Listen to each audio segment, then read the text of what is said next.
In the twilight of my 65th year, I discovered a truth that shattered the quiet walls of my existence.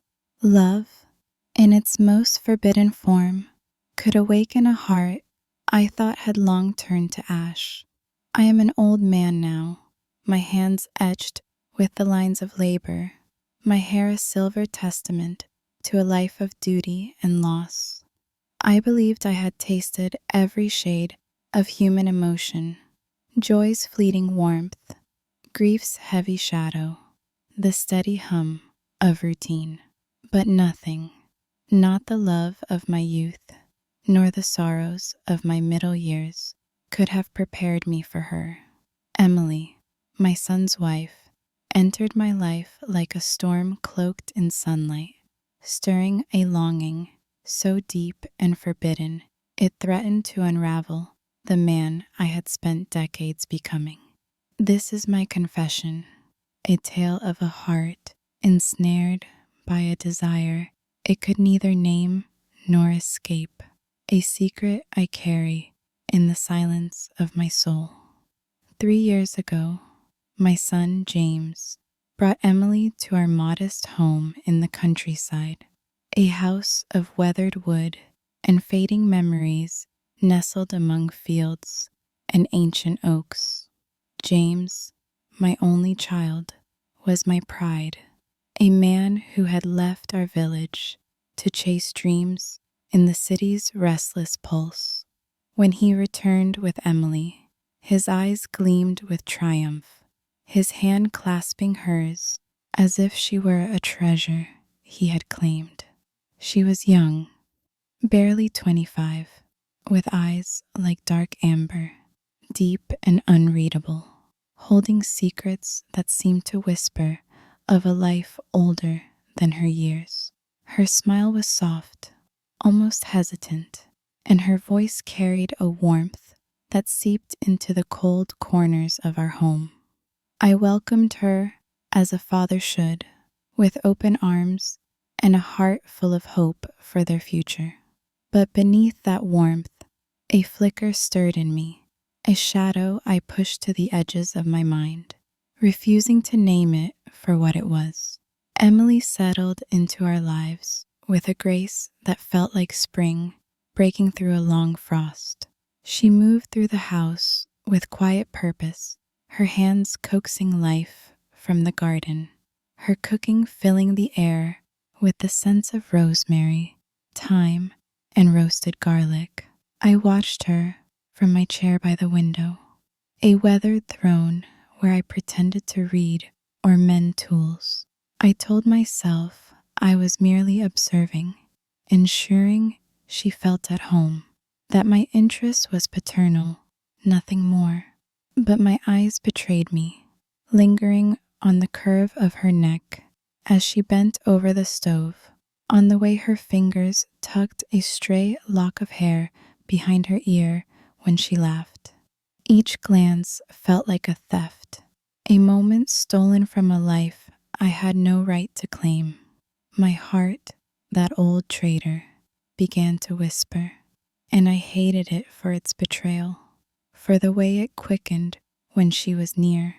James's work kept him away, his ambition pulling him to the city for days, sometimes weeks. In his absence, Emily and I fell into a rhythm, a fragile dance of shared silences and small gestures. She would bring me tea in the evenings, her hands steady as she placed the cup before me, the steam curling like a secret between us. I would thank her with a nod, afraid to meet her eyes, afraid of what she might see in mine, a hunger, a yearning I could barely admit to myself. Yet there were moments when our gazes did meet, fleeting and charged, like the brush of a moth's wing against a flame. Her breath would catch, or so I imagined, and a faint flush would bloom on her cheeks. I told myself it was nothing, that I was seeing what I wanted to see, but the lie grew harder to sustain with each passing day. The guilt was a stone in my chest, heavy and unyielding, a constant reminder of my betrayal. I was her father-in-law, a man who had loved one woman, my wife Clara, with a devotion that carried me through her death 10 years ago. Clara had been my anchor, her laughter the melody of my youth, her quiet strength the foundation of our life. To feel this pull toward Emily, was a betrayal of her memory, of my son, of the vows I had made to myself when I laid Clara to rest. Yet, the more I fought it, the deeper it rooted itself in me, like a vine curling through the cracks of a wall. I began to notice the smallest details, the way Emily's fingers trembled when she poured coffee, the way her laughter faltered when James spoke of his plans, his dreams that seemed to leave no room for hers. I saw her loneliness, a mirror to my own, and it drew me closer to a line I swore I would never cross. Our home, once a place of solace, became a battleground of unspoken tensions. I dreaded James's absences, not because I feared being alone with Emily, but because I craved it. Each moment we shared felt like a gift and a curse. Her laughter at my stories of the village's past, her gentle touch on my arm when she helped me with my coat, the way her eyes softened when she spoke of her childhood by the coast. I hated myself for the way my heart raced when she was near, for the dreams that came unbidden in the night, dreams where I was not her father-in-law, but a man free to love her. I prayed for strength, for the wisdom to bury the sin, but my prayers went unanswered, swallowed by the silence of a God who seemed to have turned away. Emily, too, seemed to carry a burden, though I could not be sure if it was the same as mine. I saw it in the way her eyes lingered on me when she thought I wasn't looking, in the way her voice softened when she spoke my name, as if it were a word she savored.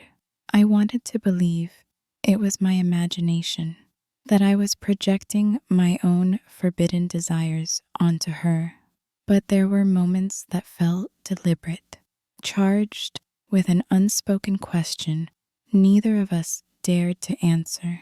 When she stood too close as we washed dishes, her shoulder brushing mine, when her hand lingered as she passed me a tool in the garden, her fingers warm against my calloused palm. Each touch was a spark, and I was tinder waiting to burn. The seasons turned, and the tension grew, a silent current beneath our daily routines. I began to live for the moments when James was gone, when the house was ours, though I knew it was a dangerous game. One evening, as the autumn rains battered the roof, Emily sat across from me at the kitchen table, mending one of James's shirts. The lantern cast a warm glow over her face, softening the lines of weariness that had begun to appear. I was reading, or pretending to, my eyes drifting to her over the pages. She looked up, catching me, and for a moment the world held its breath. Her lips parted as if to speak, but no words came. Instead, she smiled, a sad, knowing smile that pierced me deeper than any confession could. I wanted to reach for her hand, to tell her I saw her, that I felt her in ways I could not explain. But I did not. The weight of my role, my age, my loyalty to my son anchored me to my chair, and the moment slipped away like sand through my fingers. Another night, months later, brought us closer to the edge. The air was thick with the scent of wildflowers, and James had been gone for a week. Emily had cooked dinner, a simple meal of roasted chicken and potatoes, and we ate in near silence, the clink of forks the only sound. Afterward, she brought out a bottle of whiskey, a rare indulgence, and poured us each a small glass. We drank slowly, the warmth of the liquor loosening the knots in my chest. She spoke of her childhood, of a seaside town where she had dreamed of becoming a writer, dreams she had set aside to follow James. Her voice was steady, but her eyes glistened with unshed tears, and I felt a pang of sorrow for the life she might have had. I listened, my heart aching for her, for the man I wished I could be for her, a man unburdened by duty and time. When the bottle was half empty, she stood to clear the table, but her foot caught on the edge of a rug. I rose to steady her, my hands catching her arms. Time slowed, the world narrowing to the warmth of her skin beneath my fingers, the soft intake of her breath. Her eyes met mine, and in them I saw everything I had feared and craved: desire, fear, longing, shame. For a moment, I thought she might lean into me, that we might cross the line we had both danced around for so long. My heart pounded, a traitor's drum, urging me to pull her closer, to claim what I had no right to. But she pulled away, her hands trembling as she murmured an apology. I let her go, my heart a storm of relief and devastation, my hands burning with the memory of her touch. After that night, Emily grew distant, her smiles rarer, her presence in the house like a ghost's. She avoided my gaze, her movements careful, as if she feared another misstep. I hated myself for it, for the part I had played in her retreat. I wanted to fix it, to restore the warmth we had shared, but I knew the cost would be too great. James returned, oblivious to the undercurrents that had nearly drowned us. He spoke of children, of a future that would bind Emily to him forever, and I nodded, smiled, played the proud father, all while my heart broke in silence. Each day, I watched Emily move through her duties, her laughter muted, her eyes guarded, and I wondered if she too carried the weight of what we had almost done. The years crept on, and the distance between us grew, a chasm neither of us dared to bridge. Yet the longing remained, a quiet ache that colored every moment. I began to notice the toll it took on her, the way her shoulders slumped when she thought no one was watching, the way her hands lingered over tasks as if seeking distraction. I wanted to comfort her, to tell her she was not alone in her struggle, but the words stayed locked in my throat. Instead, I poured my energy into the garden, into fixing the house, into anything that kept my hands busy and my mind from wandering to her. One spring, James announced that Emily was expecting their first child. The news was a blade, sharp and cold, cutting through the haze of my forbidden dreams. I congratulated them, my voice steady, my smile practiced, but inside I was unraveling. The child would cement Emily's place in James's life, in our family, and it should have brought me joy. Instead, it felt like a door closing, a final seal on the life I could never have. Emily's eyes met mine as James spoke, and for a moment I saw the same sorrow, the same unspoken regret. But she looked away, her hand resting on her still flat stomach, and I knew she had chosen her path as I had chosen mine. As Emily's pregnancy progressed, I watched her transform, her figure softening, her movements slower but no less graceful. She tended to the garden with the same care, her hands gentle as she coaxed life from the earth, a mirror to the life growing within her. I kept my distance, my chair by the window, my only companion, but my eyes followed her, memorizing the way she moved, the way the sunlight caught her hair. The ache in my chest grew sharper, a reminder of what I could never have, but I clung to it, for it was all I had of her. The child was born in the heat of summer, a girl with Emily's dark eyes and James's stubborn chin. They named her Clara, after my late wife, a gesture that should have warmed me, but instead felt like a cruel twist of fate. I held the child, my granddaughter, and felt a love so pure it almost cleansed the stain of my forbidden desires. Almost, but not quite. Emily watched me as I cradled Clara, her eyes soft but guarded, and I wondered if she saw the war within me, the love for this child, the love for her, the guilt that bound them together.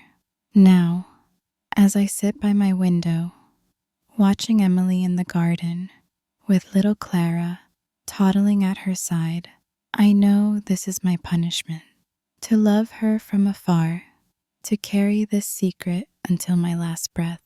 She is my son's wife, the mother of his child, and I am his father, bound by duty and honor. Yet, in the quiet of my heart, I cherish the moments we shared, the glances, the silences, the almosts. They are mine, forbidden and fleeting, a flame that warms me even as it burns. I see her now, laughing as Clara chases a butterfly, her face alight with a joy I can never claim. And then, as if sensing my gaze, she looks up, her eyes meeting mine across the distance.